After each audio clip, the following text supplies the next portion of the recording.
Hi, this is Terri Coutee of DIEP C Foundation. Such an honor today to be here with these two gentlemen who are on either side of me. They are the two gentlemen who kicked me in the booty and said, Terri, you need to open a foundation. The gentleman to my right is our oldest son, Rich Coutee. Hello. The gentleman to my left is Dr. Minas Chrysopoulo of PRMA in San Antonio. Very happy to say that he did my successful DIEP flap. This morning, I'm going to let Dr. C do the interview, and I'm going to enjoy. Take it away. Great to have you both here. Great to be here.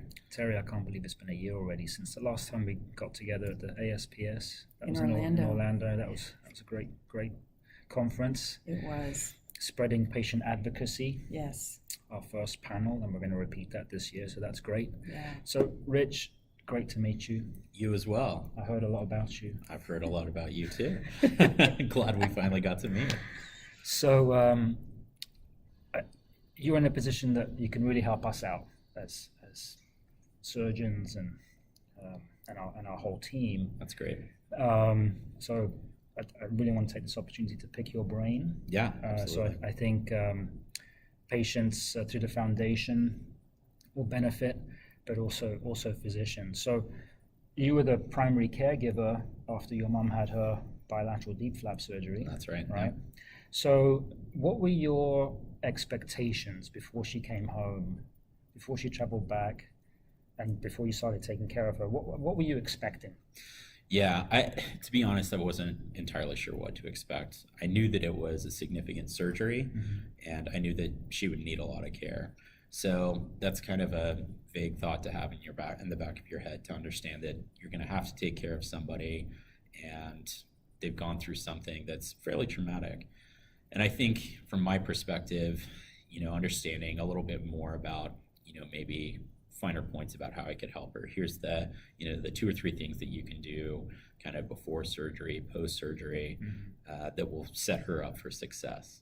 So in my mind, that was really kind of, it was a big, vague idea, but understanding kind of more the details I think would have been more of more benefit to me.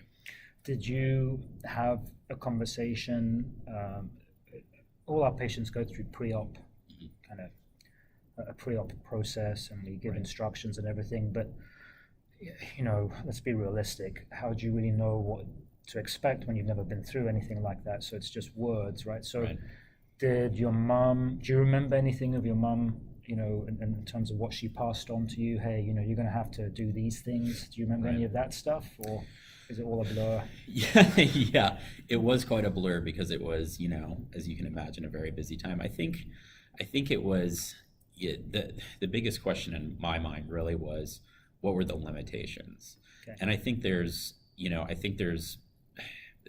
people that are more active, there's people that are less active, and my mom's always been a very active person. So really what I wanted to know is how I could kind of, I guess, temper those expectations about what she could and couldn't do, while also being able to support her. Right. So in my mind, it was basically, how do I make sure that she's getting enough activity to kind of fulfill that need to be active, but also kind of reining her in when she needs to be. Oh yeah, she needs that sometimes. She does, I yeah. was going to say, that's kind of my persona there. Yeah. Now, on the flip side of that, I can imagine, if there's people that, are less active, how do you encourage them to be more active? Yeah. I think you're hitting on a really big point for us. It's a big concern, because oftentimes we haven't met the caregiver. And that's very true. And that's especially the case in our practice, because we do so many of our patients are from out of town, out of state. So we can only go on what the patient tells us. Right.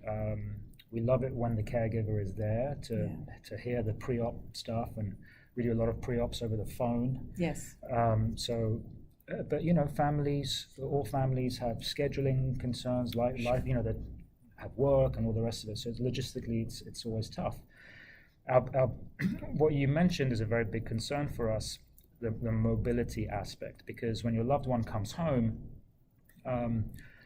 you want to take care of them, right? So I'll get that, and you just put your feet up here on the sofa and watch telly, but that's actually the worst thing you can do. Right. So absolutely, you don't want to come home from a bilateral deep flap and go horse riding, Yeah. okay? But at the same time, we don't want you camped out on the sofa or in bed the whole day, because you have to move. Otherwise, you really risk complications like blood clots Sure. by not moving around enough. So there is a balance that you've got to strike. You don't want,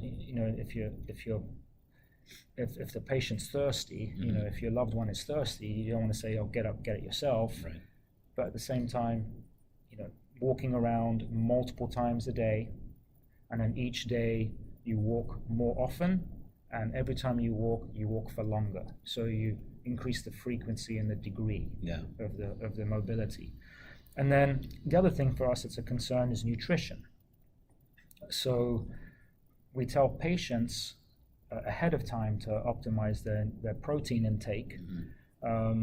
So diet is very, very important to prepare them for surgery, but often after surgery you don't feel like eating. So then you become actually malnourished, in essence, at the time when you need the most nutrition to heal. Right. And so those steaks that he cooked, those were were perfect. good. Were perfect.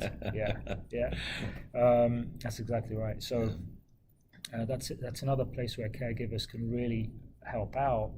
So I think for me, as a surgeon, it's mobility and nutrition. Yeah. And obviously, as a caregiver, you've got to have a very close relationship, because I'm sure there were times, especially the first few days, where your mum needed a degree of help. Yeah. Showering, personal hygiene stuff, that kind of stuff. So patients need to be cognizant of that when they pick their caregiver. Yeah. Yes.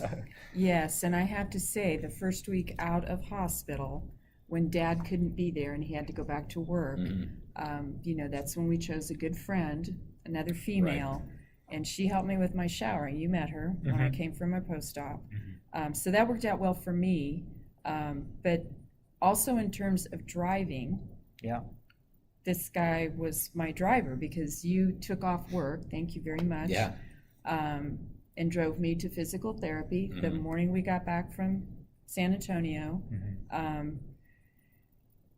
I do remember our events. We talk a lot about the right kind of bra to wear on the journey, and there he was in Kohl's. Do you remember that day? Yeah, I do. That's love. Yes, that's love. Mom, don't worry about it. I can handle the bra section. And I said, Rich, can you bend over and get that one down there? Because that's the one I think I want. So simple stuff like that, when you're lacking the mobility or trying to get it back, those were helpful to me. Yeah, good. Fluffing my pillow at night, that was my favorite part. Either you or your brother would come check on me. Yeah. Tuck all my pillows in behind me. What do you need, Mom? Do you need water before you go to bed? Do you have your cell phone in case you need to call somebody? Because I was in That's a good point. Yep, I slept on the low sofa by myself, so no one would roll onto me, like your dad. Yeah. And I was kind of out there by myself, so you guys made sure that I had access to, if you need something, either ring the bell, call on the phone. Yeah, and I think that, looking back, I think one of the other important things that if I would have had the knowledge then, that would have been very important to understand, would have been, if there's 3 things that Mom needs by her bedside, what are those 3 things? Is it aspirin, water, and whatever else that third thing is? But even little things like that, about certain situations. If she's in the shower, is it helpful to have an extra towel, or do we need to have a stool in there so she can sit and be comfortable? So all of those little items, checklist items, which at the end, you kind of figure it out as you go if you need to. But just kind of be having that knowledge, being prepared ahead of time, allows you to pivot and make changes and improvise when you need to, I think.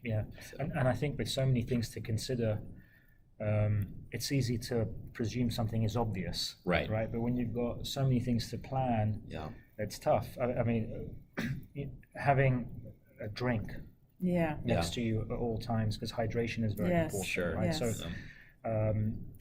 really, it's a very rare event, but the only time a patient really gets into trouble after they leave is because of dehydration. They don't drink enough, their blood pressure drops, they feel, So Yeah. that's certainly one thing to have next to them at all time, and Yeah. pain meds if they need them, and a bell is great. Yeah. A phone, Right. Yeah. that's great. The shower and the stool in the shower, Yeah. very, very useful. All those are very good suggestions. Yeah. And I think one more point I think is the importance of delegating Mhm. responsibilities. So if you're in the privileged situation where you can have more than one person take care of you, delegate tasks. So one person can be in charge of the groceries, the other person can be in charge of what have you, you know. So that way it doesn't just fall on one person. Right, because caregivers can get Exhausted tired, too, sure. exhausted, Yeah. and overwhelmed too. Yeah. It is a real, Well, especially when they're balancing their own family lives, you know, Yes. kids, all the rest of it. Yes. So yep, because our wonderful daughter-in-law gave him up right after they got married. Yeah. Bless her heart. Yeah. so. Yeah. Thank you guys both so much for this valuable video.